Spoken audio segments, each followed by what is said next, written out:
এই কারো ঘরেই সালাম ছাড়া ঢুকবো না, নবীজির তরিকা। কি ভাই মুসলমান রাজি আছি? কে কে রাজি আছি হাত তুলে দেখাই। নারায়ে তাকবীর। হাত নামান, সালাম দিব। এক সাহাবীকে, হুজুর তাহলে ঘরে ঢুকতে সালাম লাগবো, আমার মায়ের রুমে যদি ঢুকি, আমার মা এই কামরাটাতে থাকে, মায়ের রুমে ঢুকতো কি সালাম লাগবে? আল্লাহর হাবিব বললেন, আতুহিব্বু আন তারাহা উরিয়ানাতান, হে সাহাবী, মায়ের রুমে ঢুকতে সালাম দেওয়া লাগবে। তুমি কি তোমার মাকে উলঙ্গ দেখতে চাও নাকি? তুমি যদি সালাম ছাড়া তোমার মায়ের রুমে ঢুকো, তোমার মায়ের কাপড় চোপড় হয়তো তখন ঠিক নাই। কথা ঠিক কিনা?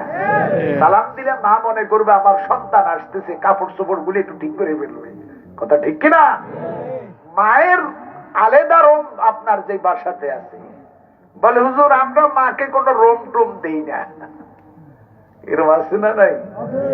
মায়ের একটা ছোট্ট পেটে তুমি থাকছিলা 10 মাস 10 দিন, আজকে দেখা যায় তোমার বিশাল বিল্ডিং, তোমার বিল্ডিং এর একটা রুমের মধ্যে তোমার মায়ের জায়গা হয় না। কথা ঠিক কিনা? মাকে রুমে রাখে না তো, একটা আলাদা রুম মায়ের জন্য করবেন। এটা আমার মায়ের রুম, এটা আমার বাবার রুম, বাকিগুলি আমার সন্তানের জন্য। পারলে ওয়াকফ করে দিবেন যদি কেউ আপত্তি করে। রাজি আছেন তো? সালাম, সালামের চর্চা করব। সালাম মানে কি? শান্তি।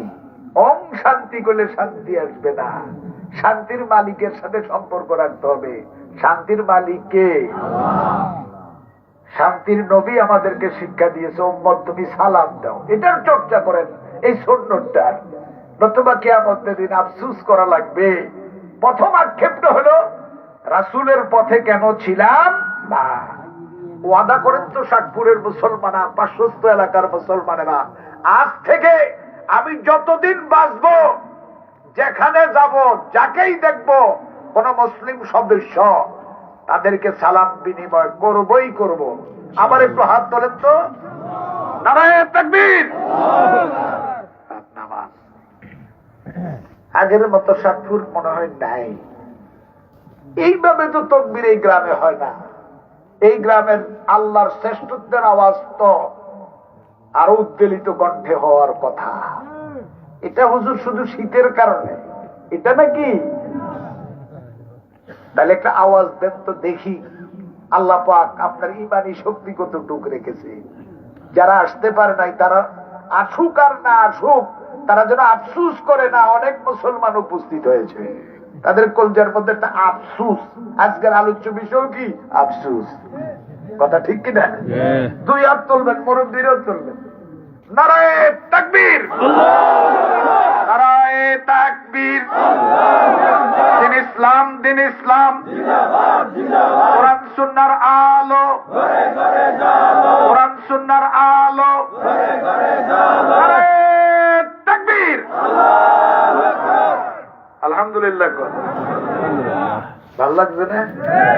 এই হাত দিয়ে দেখেন কিরম ভালো লাগে, শান্তি লাগে। কথা ঠিক কিনা? আল্লাহর কথা বললেই শান্তি। আলা বিযিকরিল্লাহি তাতমাইন্নুল কুলুব। ঈমান আর আমলের মধ্যেই শান্তি।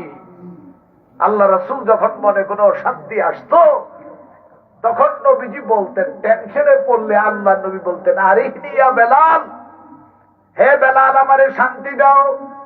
বেলালকে নবীজি ডাকতেন, বেলাল এদিকে আমারে শান্তি দে। বেলালে নবীজির কি শান্তি দিব?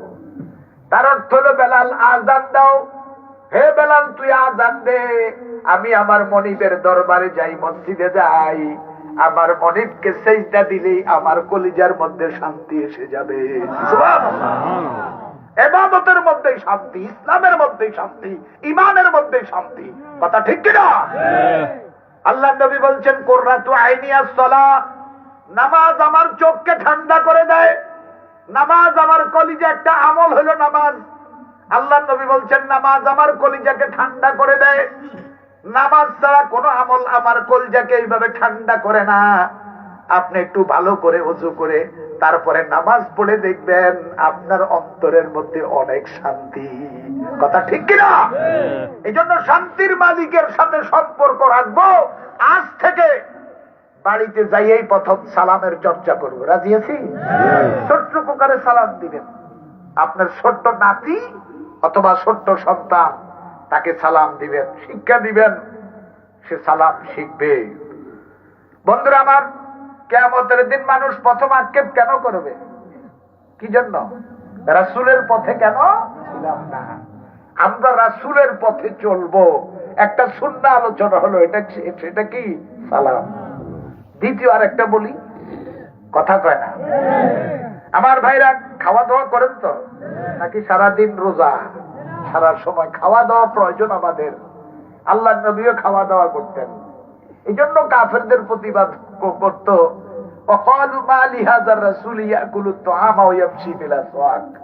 মক্কার কাফেররা বলতো, উনি কেমন রাসূল, খানাও খায় বাজারও যায়। তাদের ধারণা হলো, যিনি রাসূল হবেন তিনি তো বাজারে যেতে পারেন না, যিনি রাসূল হবেন তিনি তো কি খানা খাইতে পারেন না। ও বেটা তো ঘুমায়, আবার বলে বিয়েও করছে আরো 11টা। সুবহানাল্লাহ। উনি কেমন রাসূল, বাজারও যায় খাবারও খায়। 3 দিন পর্যন্ত হুজুরের দরবারে ছিলাম মুড়ি ধমু, এখন যাই গিয়া সকালবেলায়। আচ্ছা ভাই যান কেন? 3 দিন হুজুরের দরবারে আসছিলেন, পিসা হুজুরের আসছিলেন তো আপনি মুড়ি ধোয়ার নিয়তে, এখন চলে যান কেন? একটু আগে একটা খবর শুনলাম, খবরটা শুনে মনটা খারাপ হয়ে গেছে। কি শুনছেন? হুজুরের আমল, আখলাক, চরিত্র, ব্যবহার খুব সুন্দর, কিন্তু একটু আগে শুনলাম হুজুরে নাকি বিয়ে করছে। যে হুজুরে বিয়ে করছে ওনার কাছে কেমনে মুড়ি ধোয়া? নাউজুবিল্লাহ কথা। মক্কার কাফেররা বলতো যে মুহাম্মদুর রাসূলুল্লাহ বাজারে যায়, খাবার খায়, ঘুমায়, আবার ওনার সন্তান আছে, এই লোক আবার কেমনে রাসূল হয়? এই জন্য আল্লাহ পাক বলছেন, হে রাসূল কাফেরদেরকে বলে দেন, মানুষ হওয়ার কারণে যারা আপনাকে রাসূল মানতে রাজি না, তাদেরকে বলে দেন, কুল ইন্নামা আনা বাশারুম মিসলুকুম ইউহা ইলাইহি। তোমরা যেমন মানুষ, তোমরা যেমন ঘুমাও মানুষ হিসেবে, আমিও মানুষ, আমিও ঘুমাই। তোমরা যেমন মানুষ হিসেবে খাওয়া দাওয়া করো, আমিও মানুষ, আমিও খাওয়া দাওয়া করি। মানুষ হিসাবে তোমরা যেন বিয়ে শাদী করো, আমিও মানুষ, আমিও বিয়ে শাদী করি। তবে তোমাদের সাথে আমার সাথে পার্থক্য হলো, আকাশ থেকে আল্লাহর পক্ষ থেকে আমার কাছে কোরআন আসে, ওহী আসে, তোমাদের কাছে আসে না। আল্লাহু আকবার, আল্লাহু আকবার। এটা সাধারণ পার্থক্য না, অনেক বড় পার্থক্য। রাসূল মানুষ ছিলেন, অসাধারণ মানুষ। এই মানুষের সাথে অন্য কোন মানুষের তুলনা চলে না। এটা এক রাসূল, রাসূলের মতো, তার মতো আর কেউ নাই। তবে আমাদের আহলুস সুন্নাহ ওয়াল জামাতের বিশ্বাস, আল্লাহর নবী মানুষ ছিলেন। এই বিশ্বাস আছে তো নাকি? কিছু কিছু নাতিন জামাই মাঝে মাঝে কয় রাসূল নাকি মানুষই না। তো বেটা মানুষ কি, রাসূল তাহলে কি? ভালো করে কও। আমাদের আকীদা, রাসূল মানুষ, শ্রেষ্ঠ মানুষ, সকল নবীদের ইমাম। কথা ঠিক কিনা? তার মতো মানুষ, আমাদের সাথে নবীজিকে তুলনা করা যাবে না। আমার প্রিয় ভাইরা, নবীজি সাল্লাল্লাহু আলাইহি সাল্লামের দ্বিতীয় নম্বর আরেকটা সুন্নাহ শুনেন। আমরা যেমন খাই নবীজিও খাইতেন, আমাদের খাওয়া নবীর মতো হইতে হবে। কথা ঠিক কিনা? আল্লাহর নবী যখন খাইতেন কিভাবে খাইতেন? হযরত আব্দুল্লাহ ইবনে ওমর থেকে ইমাম মুসলিম হাদিসটা বর্ণনা করেছেন, ইজা কালা আহাদুকুম ফালিয়াকুল বিয়ামিনি ওয়া ইজা শারিবা ফালিয়াশরাব বিয়ামিনি। আল্লাহর হাবিব বলছেন, তুমি যখন খাইবা তখন ডাইনে হাতে খাও, আর যখন কোনো কিছু পান করবা, শরবত হোক, পানি হোক, চা হোক, যখন পান করবা ডাইন হাতে পান করবা। খাওয়া দাওয়া দুটোটা কোন হাতে করবা? ফাইন্নাশ শাইতানা ইয়াকুলু বিশিমালি, শয়তান বাম হাতে খায়, পান করে। খবরদার আমার উম্মতেরা, তোমরা ডাইন হাতে পানাহার করবা। তো চাটা একটু এই হাতে খাবো নাকি? সব ডাইন হাতে। রাজি আছি তো? আমল নামা কোন হাতে আসবে কিয়ামতের দিন? ডাইন হাতে করলে আমরা ডানপন্থী। ইনশাআল্লাহ কিয়ামতের দিন আরশে আজিমের, আল্লাহ পাকের আরশের ডান পাশেই আমরা থাকবো ইনশাআল্লাহ। আমার ভাইরা, আজকের বিজ্ঞান বলে মোহাম্মদুর রাসূলুল্লাহ এটা কি বললো? হাত তো দুইটা আল্লাহ সৃষ্টি করেছেন, তো যেই হাতে ইচ্ছা এই হাতে খাবো।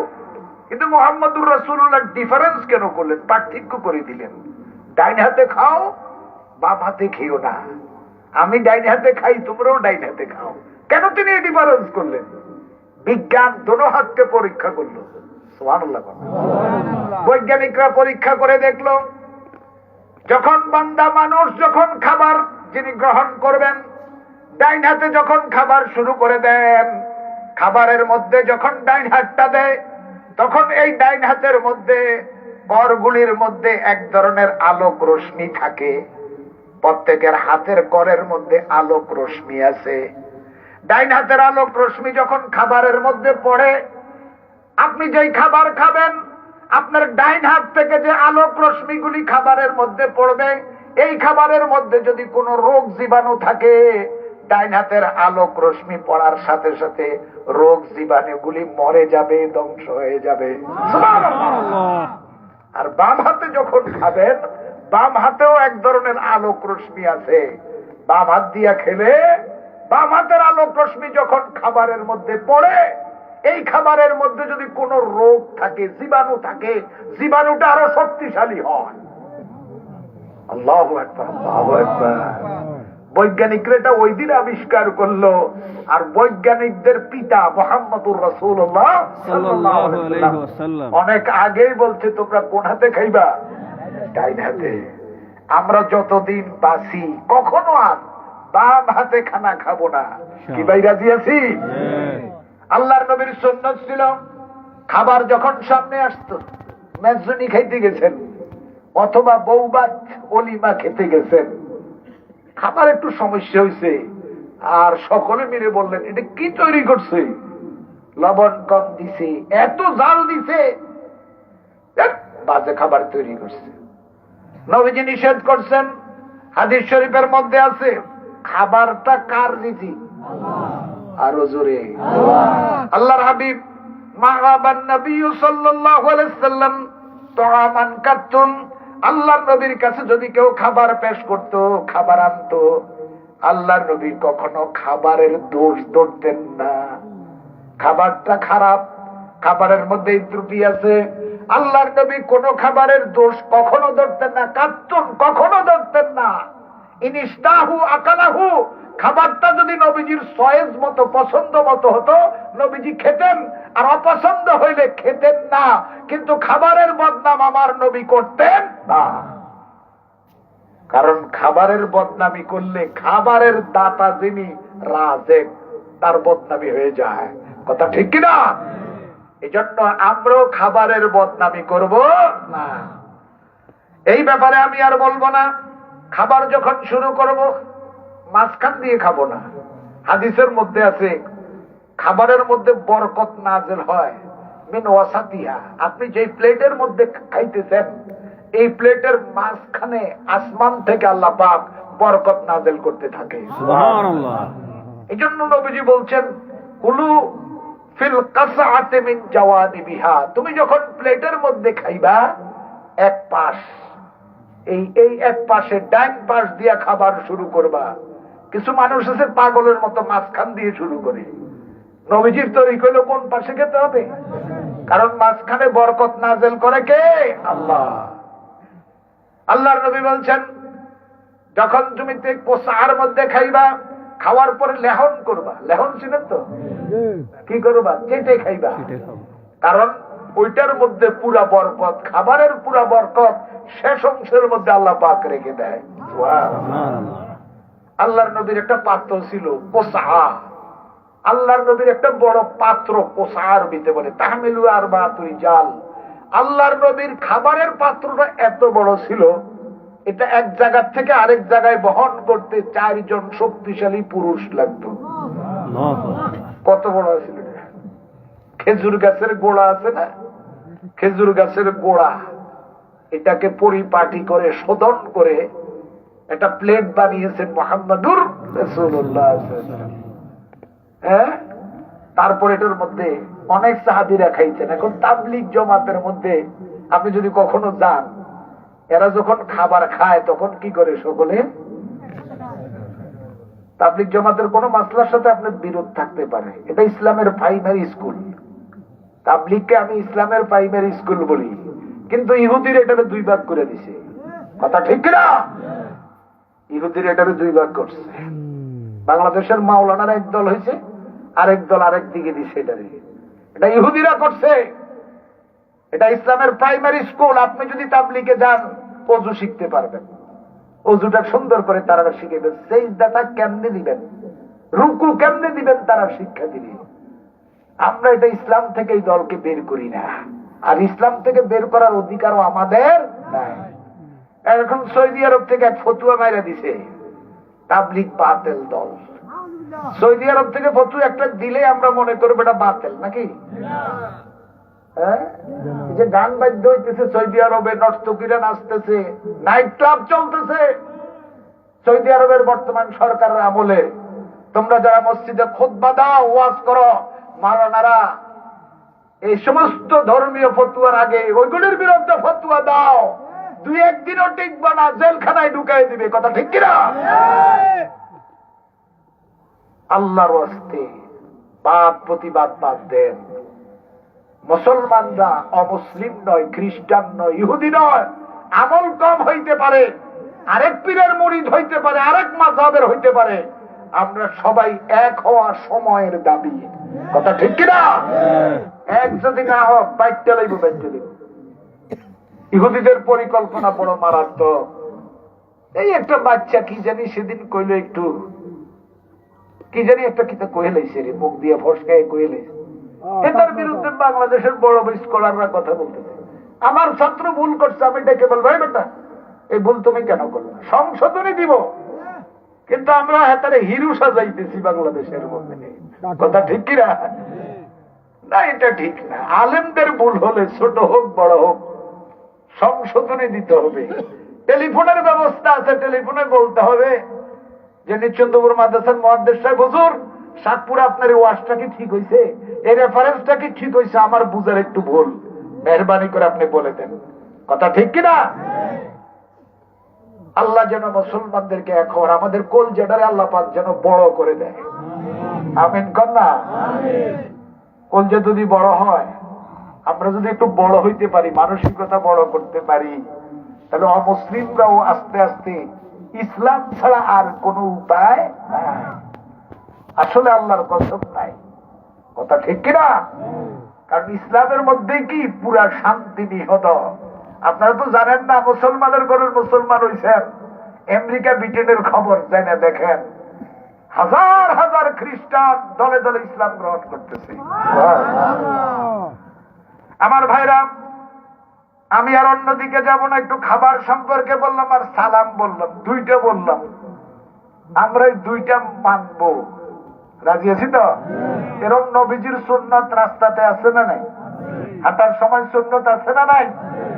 আমার ভাইরা, ঘুমের থেকে ঘুম যাওয়ার সময় সুন্নত আছে, ঘুম থেকে উঠার সময় সুন্নত আছে, আছে না নাই?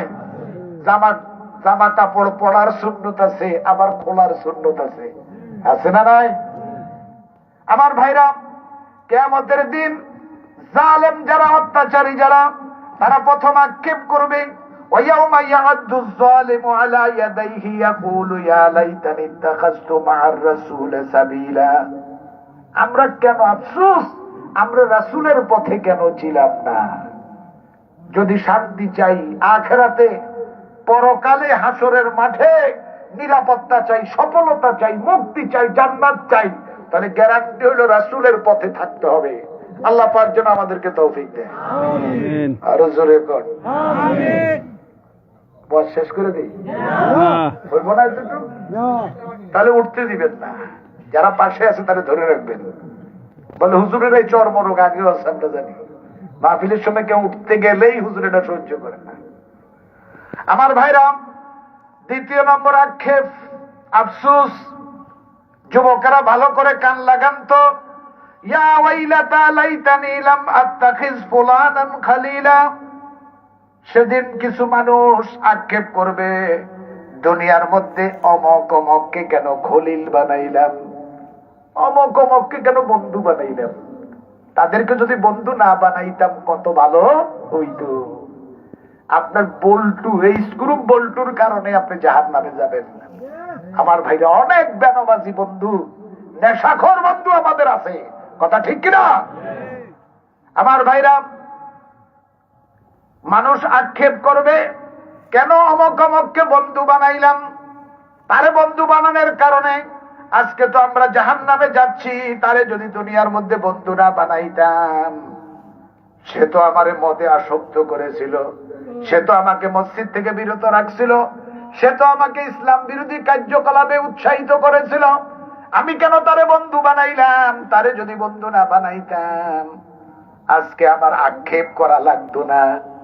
অমকের বন্ধু বন্ধু বন্ধুর সাথে জান্নাতে যাইতেছে, আমিও তো আজকে, আমার বন্ধু যদি নামাজি হতো, আমার বন্ধু যদি শিষ্টাচার ওয়ালা হতো, আমার বন্ধু যদি আদবওয়ালা হতো, আমার বন্ধু যদি সচ্চরিত্রবান হতো, নৈতিকতার ভিত্তিতে মজবুত থাকতো, আমি আমার বন্ধুর কারণেও জান্নাতে চলে যেতে পারতাম, কথা ঠিক কিনা? বন্ধুর কারণে, বল্টুর কারণে অনেক যুবকেরা কিয়ামতের দিন জাহান্নামে যাবে, আর যাওয়ার আগে হাসরের মাঠে কি করবে? আফসোস করবে। আমার ভাইরা, এখন ভালো বন্ধু গ্রহণ করতে চাই, রাজি আছি তো? এই আয়াত নাযিল হওয়ার পরে সাহাবীরা আল্লাহর হাবিবকে প্রশ্ন করছে, ইয়া রাসূলুল্লাহ, খারাপ বন্ধুর কারণে আমরা আক্ষেপ করব, ভালো বন্ধু কে? আল্লাহর নবী বললেন, ভালো বন্ধু, বন্ধু মানে এখানে বলছে খলিল। খলিল মানে হলো অন্তরঙ্গ বন্ধু, নিয়ারেস্ট বন্ধু। যে বন্ধু বন্ধুরে চিনে আর কেউ চিনে না, এতে শুধু তার পিছনে ঘুরে, এরকম আছে না নাই?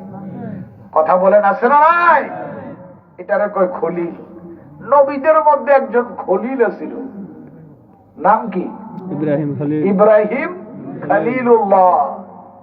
তিনিও আল্লাহ পাকের একান্ত বন্ধু ছিলেন, অন্তরঙ্গ বন্ধু ছিলেন। তিনি আল্লাহরে ছাড়া আর কিচ্ছু বুঝতেন না, কথা ঠিক কিনা? তার দেশের মানুষ কেউ তারকার পূজা করত, কেউ আপনার কিনা কয় চাঁদের পূজা কেউ করত, কেউ সূর্যের পূজা করত। ইব্রাহিম আলাইহিস সালাম রাতের মধ্যে হঠাৎ দেখলেন তারকা উঠছে। তারকা দেখে ইব্রাহিম আলাইহিস সালাম বললেন, হাযা রব্বি, হে আমার জাতি, হে দেশের মানুষ, এটা আমার রব। কিছুক্ষণ পরে দেখলেন ফালাম্মা আফালা, তারকা ডুবে গেছে, নক্ষত্র ডুবে গেছে। ইব্রাহিম আলাইহিস সালাম আবার দেখলেন আকাশের মধ্যে, আমার ভাইরা, আগের চেয়ে আলোকিত একটা চাঁদ উদিত হয়েছে। ইব্রাহিম আলাইহিস সালাম বললেন, হাযা রব্বি, নক্ষত্র তারকার চেয়ে এটার আলো না বেশি, চাঁদের আলো বেশি না, এটা আমার রব, এটা আমার সব। কিছুক্ষণ পরে দেখলেন, 12 ঘন্টা 10 ঘন্টা পরে দেখলেন চাঁদটাও ডুবে গেছে, অদৃশ্য হয়ে গেছে। ইব্রাহিম খলিলুল্লাহ বললেন, যেটা ডুবে যায় আমি এটাকে পছন্দ করি না, সুবহানাল্লাহ, আমি এটাকে লাইক করি না, পছন্দ করি না, মহব্বত রাখি না। ফালাম্মা রাআ শামসা বাযিগাতান, এবার ইব্রাহিম আলাইহিস সালাম দেখলেন আগের দুইটার চেয়ে আরো বেশি আলোকিত, নক্ষত্রের চেয়েও বেশি আলোকিত, চাঁদের চেয়েও বেশি আলোকিত। পূর্ব আকাশে, পূর্ব দিগন্তে একটা সূর্য উঠছে। ইব্রাহিম আলাইহিস সালাম বললেন, হাযা রব্বি হাযা আকবার, এটা আমার রব, এটা সবচেয়ে বড় রব। 12 ঘন্টার পরে সূর্য ডুবে গেল। ইব্রাহিম আলাইহিস সালাম বললেন, কি বললেন তিনি? যেটা রব এটা অদৃশ্য হইতে পারে না। আমাদের পিতা বললেন, সন্তানেরা শোনো, আমার সাথে পড়েন। ইব্রাহিম আলাইহিস সালাম এই 3 ধরনের রব থেকে, বস্তুবাদ থেকে তিনি মুখ ফিরিয়ে নিলেন। ইব্রাহিম আলাইহিস সালাম, আপনারাও পারেন, ওই দোয়াটা পড়েন। ইব্রাহিম পড়তে আরম্ভ করলেন, ইন্নী ওয়াজ্জাহতু ওয়াজহিয়া লিল্লাযী ফাতারাস সামাওয়াতি ওয়াল আরদা হানিফান ওয়া মা আনা মিনাল মুশরিকিন। সুবহানাল্লাহ, আর ওয়াস্তে তিনি বললেন, আমি আমার মুখ ফিরাইলাম, মন ফিরাইলাম ওই রবের দিকে যিনি আসমান ও জমিন সৃষ্টি করেছেন। আমি মুশরিক নই, এ জাতি, আমার দেশের মানুষ, আমি একা, আর তোমরা সব একদিকে। আমি মুশরিক নয়, আমি আল্লাহর সাথে কাউকে শরীক করি না। যেগুলিকে তোমরা রব কও, আমিও বলছিলাম এগুলি অদৃশ্য হয়ে গেছে, এগুলি মাখলুক, এগুলি সৃষ্টি, এগুলি স্রষ্টা নয়। সুবহানাল্লাহ। সব বাদ দিয়া খলিল একজনের দিকে আছে, কথা ঠিক কিনা? নমরুদের কাছে গেছিল তো বস্তা একটা নিয়ে ইব্রাহিম আলাইহিস সালাম, দুর্ভিক্ষ, অভাব। ইব্রাহিম আলাইহিস সালাম বিবি করলো আর কয়দিন না খায় থাকবো। নমরুদের কাছে সকলে বস্তা নিয়ে যায়, আপনিও যান। ইব্রাহিম আলাইহিস সালাম নমরুদের কাছে আসলো বস্তা নিয়ে। নমরুদ কয়, ইব্রাহিম এতদিন পরে বুঝছনি আমি যে রব। রব মানে কি? লালন পালন, আমি প্রতিপালক, বুঝছো তো? ইব্রাহিম আলাইহিস সালাম কয়, নো, তুই কিসের রব? তুই আব্দুর রব। সুবহানাল্লাহ। তুই রবের বান্দা। আমি আসছি কি জন্য জানো নমরুদ? তোমার সৈনিকেরা, তোমার কর্মচারীরা আমার ক্ষেত থেকে যেই গম আর ধানগুলি জুলুম করে কেটে নিয়ে আসছে, আমার ফসল আমারে ফিরে দাও। সুবহানাল্লাহ। তুমি তো কৃত্রিম সংকট তৈরি করেছ, অভাব তৈরি করেছ, আমার গুলি আমারে ফিরে দাও। এখন নমরুদ কই, তোমার রবকে খলিল বলতেছে, যিনি শুধু আল্লাহর খলিল বলতেছে। আচ্ছা তাহলে তোমার রবকে ইব্রাহিম বলো। বলেন আমার রব হল রব্বি আল্লাযী ইউহয়ী ওয়া ইউমীত। আমার রব হলেন তিনি যিনি জীবনদাতা মরণদাতা। নমরুদ কয়, তো আমিও তো রব, আমিও তো জীবনদাতা এবং মৃত্যুদাতা। নাউযুবিল্লাহ। ইব্রাহিম আলাইহিস সালাম বলেন, কেমনে কও তো, বুঝাইয়া কও। নমরুদ সাথে সাথে জল্লাদকে আদেশ দিল, এই জল্লাদ এদিকে, জেলখানা থেকে 2 জন আসামি আনবি। কয়জন? আরে কথা কর। 2 জন নিয়ে আসলো। ইব্রাহিম দেখো, আমিও রব, তোমার রবের যে কর্ম আমার কর্ম তা। নমরুদ আদেশ দিল, 2 আসামি আইনা জল্লাদরে বলল, একজনকে তরবারি দিয়ে হত্যা করো। সাথে সাথে হত্যা করা হলো। ইব্রাহিম দেখছো তো, আমি একজনের মৃত্যু দিলাম, আর আরেকজন আছে যে আসামি, কয় যা তোরে জীবন দিলাম, তোরে ছাড়ি দিলাম। ইব্রাহিম আলাইহিস সালাম কয়, কেমন বোকার ঘরের বোকা, হায়াত মওতের অর্থই বুঝে না। সুবহানাল্লাহ। সাথে সাথে খলিল কি বললেন? ফাইনাল্লাহ ইয়াতি বিশ-শামসি মিনাল মাশরিক ফাতি বিহা মিনাল মাগরিব। ইব্রাহিম আলাইহিস সালাম বলেন, নমরুদ বুঝছি তোমার ক্ষমতার বহর কতটুক। আসলে কারো 1 ইঞ্চি, কারো 2 ইঞ্চি, কারো 10 ইঞ্চি। কথা ঠিক কিনা? ছোট্ট বাংলাদেশ, এটার ক্ষমতা খুব বড় ক্ষমতা নয়। কথা ঠিক কিনা? ইনসাফ করুন, ইনসাফ করুন, নিজেদেরকে সামলান। কারণ তৌহিদি জনতা বিরক্ত হয়ে গেছে। আমরা চাই আমাদের স্বাধীন সার্বভৌম বাংলাদেশ শান্তিতে থাকুক। কথা ঠিক কিনা? আরে আমরা শান্তিতে আছি আর অশান্তিতে, সেটা বাংলাদেশটা অন্তত শান্তিতে থাকুক। এই দেশের মধ্যে একদম সব দুশ্মনদের রাস্তা, ট্রানজিট। আমার ভাইরা, বাংলাদেশটার একটু অক্ষত রাখেন না। আমার ভাইরা, হযরত ইব্রাহিম বলেন, নমরুদ ঠিক আছে, বুঝলাম, তুমি হায়াত মৃত্যুর দাতা একটা খোড়া যুক্তি আমার সামনে পেশ করলা। ইব্রাহিম খলিলুল্লাহ বলেন, নমরুদ পারো কিনা, ক্ষমতা কতটুক দেখাও তো। আমার রব যিনি, আমার আল্লাহ যিনি, তিনি সূর্যকে, আকাশের সূর্যকে প্রত্যেক দিন পূর্ব আকাশে উঠাইয়া পশ্চিম আকাশে ডুবায়। নমরুদ তুমি যদি রব হও, আল্লাহ হও, একদিনের জন্য হলো সূর্যকে পশ্চিম আকাশে উঠাও। আল্লাহু আকবার। নমরুদের অবস্থা কি জানেন? কোরআন বলছে ফাবহিতাল্লাযী কাফার। নমরুদ কি উত্তর দিবে? হাক্কা বাক্কা হয়ে গেছে। মন্ত্রীদের দিকে চাই, রে কিটা করতাম। সুবহানাল্লাহ। ইব্রাহিমের কি জবাব দিব? আমার ভাইরা, তার নাম হলো খলিলুল্লাহ। কথা ঠিক কিনা? আল্লাহর খলিল। কিয়ামতের দিন মানুষ আফসোস করবে, আমরা অনেকে আফসোস করব যে আমরা কেন অমুক-অমুককে বন্ধু বানাইলাম। আমার ভাইরা, ভালো লোকের সাথে থাকুন। খারাপ যে খারাপ, আপনি যাকে খারাপ বুঝেন বিবেক দিয়ে, বুদ্ধি দিয়ে, তার সাথে চলবেন না। রাজি আছেন তো? বেনামাজির সাথে চলবেন না। আপনি জানেন সে নেশায় একটু হলে অভ্যস্ত, তার পাশে দিয়েও হাঁটবেন না। মা বাবার সাথে বেয়াদবি করা এই সন্তান, আপনি তার কাছেও যাবেন না, তারে বুঝাবেন দূর থেকে, তার সাথে থাকবেন না, নয় তার শয়তান আপনাকে ধরবে। কথা ঠিক কিনা? বন্ধুরা আমার, কিয়ামতের দিন আল্লাহর বান্দারা যারা জালেম, দুনিয়ার মধ্যে বিভিন্ন পর্যায়ের জুলুম অত্যাচারে লিপ্ত ছিল, তারা দুইটা আক্ষেপ করবে। এক নম্বর হলো রাসূলের পথে কেন ছিলাম না, দুই নম্বর হলো অমক অমককে কেন বন্ধু বানাইলাম। আমরা ইনশাআল্লাহ ভালো বন্ধু গ্রহণ করবো, রাজি আছি তো? আল্লাহ নবীকে জিজ্ঞাসা করা হলো কয়টা বাজবে, বাজেনি নাকি, যেই ঠান্ডা না, গড়ি চলতেছে আলহামদুলিল্লাহ। কিয়ামতের আগে এটা বন্ধ হবে, এর আগে হবে না। বন্ধুরা আমার, অল্প সময়ের জন্য উঠবেন না, উঠলে দায়ী থাকবেন আল্লাহর কাছে। অল্প সময় আমি মুরব্বীদেরকে দেখতেছি এইভাবে নড়াচড়া করতেছে, তার অর্থ ঠান্ডা খুব বেশি। আমারে সংকেত দিচ্ছেন, আমিও ইনশাল্লাহ শেষ করে দিচ্ছি। অল্প সময়ের জন্য আর একটু সময় কি দেওয়া যাবে? আর একটু সময় আমরা নেই। বন্ধুরা আমার, একদম শেষ আয়াত, শেষ আয়াতের মধ্যে কি বলছিলাম? কিয়ামতের দিন আল্লাহর নবী কি করবেন? একটা মামলা করবেন। মামলাটা কে করবে? রহমতুল লিল আলামিন, রহমতের নবী আল্লাহর দরবারে দাঁড়িয়ে বলবে, কোরআন শরীফ হাতে নিয়ে বলবে, আয় রব, ইন্না কওমি ইত্তাখাযু হাযাল কুরআনা মাহজুরা। কোরআন শরীফ নবীজি হাতে নিবে কিনা এটা আল্লাহই ভালো জানে, তবে আয়াতের যে স্টাইল, এটার দ্বারা বোঝা যায় কিয়ামতের দিন নবীজি বলবে, আয় আল্লাহ, ইয়া রাব্বি, হে আমার রব, আমার জাতি, আমার উম্মত এই কোরআনকে বর্জন করেছে, এই কোরআনকে ত্যাগ, হাযাল কোরআন, এই কোরআন, এই কোরআন, এটা বলবে, এই কোরআনকে আমার জাতি বর্জন করেছে। তারা কোরআনকে অর্জন করে নাই, কোরআনকে পরিত্যাগ করেছে।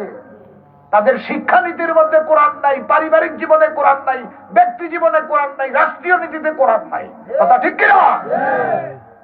আমার ভাইরা যারা বিবেকবান আছেন, আপনার বিবেককে জিজ্ঞাসা করেন সেদিন অবস্থাটা কি হবে, যখন নবীজি কোরআন নিয়ে বলবেন, আয় আল্লাহ, এই জাতি এই কোরআনকে, যেই কোরআন আপনি পাঠিয়েছিলেন আমার মাধ্যমে, আমি তাদেরকে বলে আসছিলাম, কিন্তু তারা এই কোরআনকে বর্জন করেছে, কোরআনকে পরিত্যাগ করেছে। এখন আমরা এই আসামি, এই মামলার আসামি, এই মামলাটা করবে আল্লাহর দরবারে, শ্রেষ্ঠ আদালতে মুহাম্মদুর রাসূলুল্লাহ সাল্লাল্লাহু আলাইহি ওয়াসাল্লাম করবেন। আমরা আল্লাহ পাক যেন আমাদের কাউকে আসামি না বানায়। আমিন করুন। আমিন। আসামি হইতেন চান কে? একটু হাত তোলেন তো আমার ভাইরা। না, আপনি যদি হাসরের মাঠে আল্লাহর আদালতে নবীজির দেওয়া এই মামলার আসামি না হতে চান, তাহলে আপনি কোরআনের 6টা হক আদায় করতে হবে। কোরআনের 6টা অধিকার আমাদের উপরে আছে। এই 6টা অধিকার যে ব্যক্তি পালন করবেন, আল্লাহর কসম, আপনি কিয়ামতের দিন এই মামলার আসামি হবেন না। আর 6টা হক যদি আদায় না করেন, আপনাকে ছাড়া হবে না। কোরআনের 6টা হক 2-1 মিনিটে আমি শেষ করতে পারবো। 1 নম্বর হলো কেরাতুল কোরআন, কোরআন পড়া। কোরআন পড়তে হবে। এই মামলা থেকে বাঁচতে হলে কি পড়তে হবে? পড়তে হবে, পড়তে হবে। জালিকাল কিতাবু লা রাইবা ফীহি, এটারে কয় পড়া। 2 নম্বর হলো কোরআনের তেলাওয়াত করতে হবে। পড়া আর তেলাওয়াত এক জিনিস না। তেলাওয়াত হলো রাত্তিরিল কোরআন তারতিলা, বিশুদ্ধভাবে সুললিত কণ্ঠে সুরের মাধ্যমে আল্লাহর কোরআনকে সৌন্দর্য মণ্ডিত করে পড়া, এটা হলো তেলাওয়াত। আপনারা গরু গাভী পালেন তো? সন্ধ্যার পরে গাভীটা আপনার যেখানে, গরুটা যেই ঘরে থাকে সেখানে ঢুইকে দেখবেন গরুটা কি যেন খাইতেছে সন্ধ্যার পরে। দিনে খড়কুটা খাওয়াইলেন, ঘাস খাওয়াইলেন, কিন্তু রাত্রে কি খাইতেছে সে? রাত্রে আসলে খায় না। দিনে যেটা খাইছিল এটার জাবর কাটে, মডিফাই করে। কথা ঠিক কিনা? এই দিনের খাওয়াটা হলো পড়া, কথা বুঝছেন না? আর রাত্রের মডিফাইটা হলো তেলাওয়াত। কোরআনকে সুন্দর করে সুললিত কণ্ঠে পড়া। এক ব্যক্তি আড্ডা ছিল, আপনারা কেউ গেছেন কিনা? গোটা পৃথিবীর কয়েকজন কারীদের মধ্যে আন্তর্জাতিক বিশ্বের, গোটা বিশ্বের স্বনামধন্য যারা কোরআনের শ্রেষ্ঠ তেলাওয়াতকারী এর মধ্যে বাংলাদেশের একজন হলো শায়েখ আহমদ বিন ইউসুফ আল আজহারি। তিনি আড্ডা আসছিলেন 11 তারিখ, গেছেননি কেউ? দুই একজনে হাত তুলেন না, তাহলে তো বুঝবো।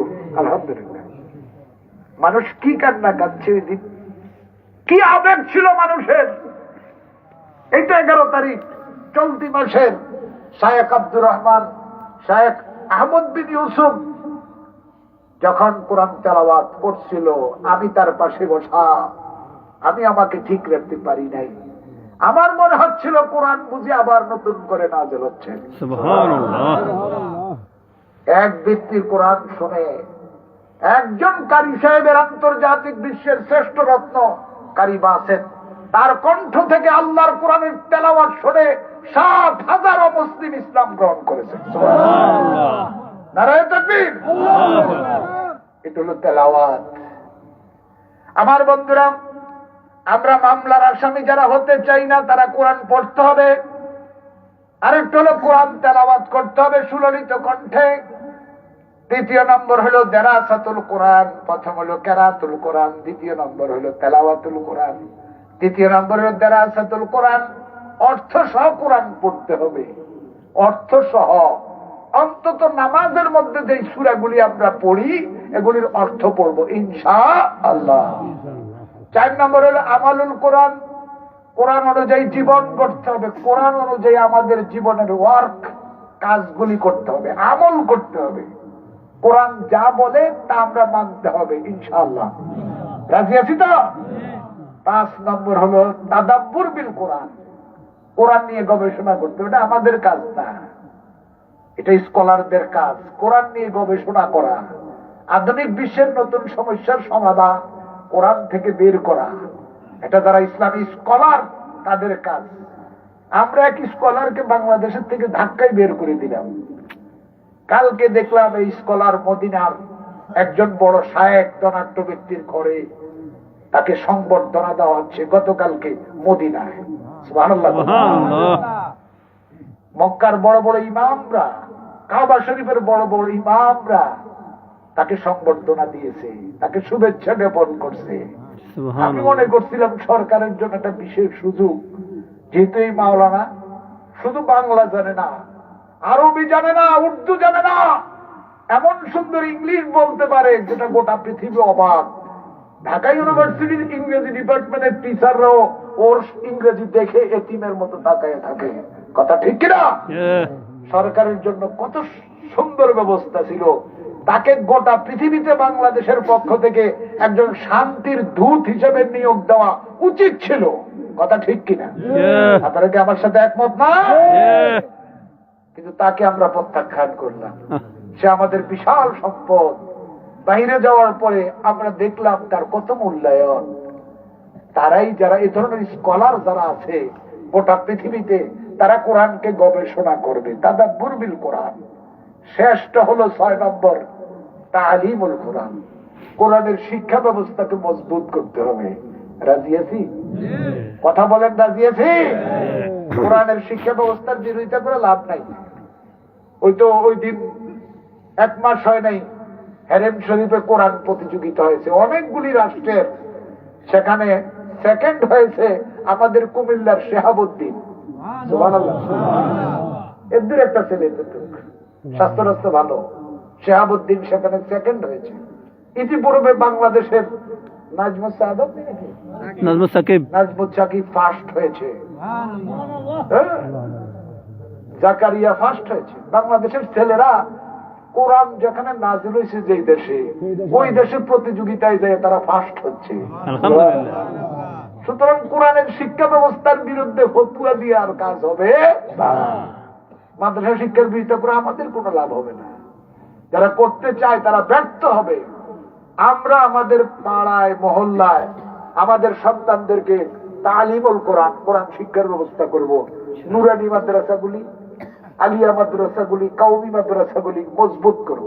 রাজি আছি তো? যেখানে কোরআনের তালিম হয় সেগুলির প্রতি যত্নবান হব। আমরা সাহায্য করব প্রতিষ্ঠানগুলিকে। আল্লাহ পাক যেন তৌফিক দেয়, আমিন কর। এই 6টা বিষয়, 6টা হক যদি কোরআন আদায় করি, কিয়ামতের দিন আমরা মামলার আসামি হব না। আল্লাহ পাক যেন কোরআনকে ইজ্জত দেওয়ার তৌফিক আমাদের সবাইকে দান করে, সকলে বলেন আমিন। এখন এই দোয়া হবে। আমি অত্যন্ত বিনয়ের সাথে আপনাদের কাছে দোয়া চাচ্ছি। আপনারা তো জানেনই আমি আজকে 22 বছর ডায়াবেটিসের রোগী। তো সাতপুর অনেক বছর আসা হয় না, কয়েক বছর হয়ে গেল। যদিও সাতপুর না আসছি, আমি আসার সময় আমার হাবেজ সাহেব হুজুর ছিল, আমার মাদ্রাসার একজন সিনিয়র শিক্ষক ছিল গাড়িতে। ওনাদেরকে বললাম যে সাতপুর অনেক বছর পরে যাইতেছি, যদিও তারা আমার এই মধ্যে বলে নাই, তবে একটা হিসাব দেই। 7টা মাহফিল হিসাব দিলাম আমি এই বছর। আমার ভাইরা সাতপুরের আশেপাশে, বেশি দূরে না, কি জানি কোথায় কোথায় আমার খেয়াল রে এখন। আবার আপনার নলুয়া, নরেন্দ্রপুর না নলুয়া, নলুয়ার পাশে নাকি গণকখুলি, তারপরে কালোরা, জানোরা, তারপরে কোথায় আপনার সুলতানপুর, আপনাদের প্রিন্সিপাল সাহেবের বাড়িতে, তারপরে আবার কাছিয়া পুকুরিও সভা আছে। এটা মিলেই দেখছি 8টা। সুবহানাল্লাহ। আবার ধনেশ্বর আছে 28 তারিখ এই মাসেরই, আলহামদুলিল্লাহ। তো আমরা এখানে আমার ভালো লাগছে, আড্ডাতে যাই একজন ব্যক্তি তালিমুল কোরআন, কোরআন শিক্ষার জন্য একটা জায়গা দিবেন বলছিলেন। ওই ভাইকে আছেন মাহফিলে এই গ্রামে, না সাতপুর, বিল্লাল হোসেন, ওখানে বলে আসছেন যে আমি একটা জায়গা দিতে চাই বড় মাদ্রাসার জন্য। যদি এমন খেয়াল আপনার থাকে, আমরা পরে পর্যালোচনা করছি আড্ডাতে বসে, যে উনি আমাদের মাহফিলে ঘোষণা করে দিলেন যে উনি একটু জায়গা দিবেন কোরআনের একটা মাদ্রাসার জন্য। তো আমি আপনাদের মাধ্যমে ওনাকে জানাতে চাই, উনি যদি এরকম আড্ডা যে ঘোষণাটা দিয়ে আসছিলেন, মাইকে ঘোষণা হয়েছে, তো যদি উনি এরকম নিয়ত করে থাকেন, তারা আমাদের সাথে যোগাযোগ করলে আমরা সাতপুরবাসীকে নিয়ে একটা আধুনিক স্তরের মাদ্রাসা ইনশাল্লাহ করে দিতে পারবো। কথা ঠিক কিনা? তবে ওনার এখলাসের উপরে সেটা নির্ভর করে, আলোচনা সাপেক্ষে। আল্লাহ যেন আজকের মাহফিলকে কবুল করে। আমরা এখনই মুনাজাত দিচ্ছি। আমার আড্ডাতে, আপনারা জানেন আড্ডা বাজার উত্তর পাশে একটা মাদ্রাসা আছে, আল জামিয়াতুল আরাবিয়া মদিনাতুল উলুম। ওই মাদ্রাসায় আবাসিক ব্যবস্থাপনাও আছে। আবাসিক ব্যবস্থাপনায় 100-র উপরে ছাত্র আছে। পুরা মাদ্রাসায় ছাত্র সংখ্যা 400+। আলহামদুলিল্লাহ।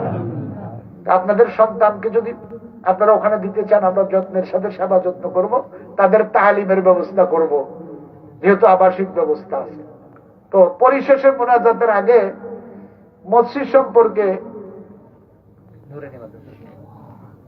সম্পর্কে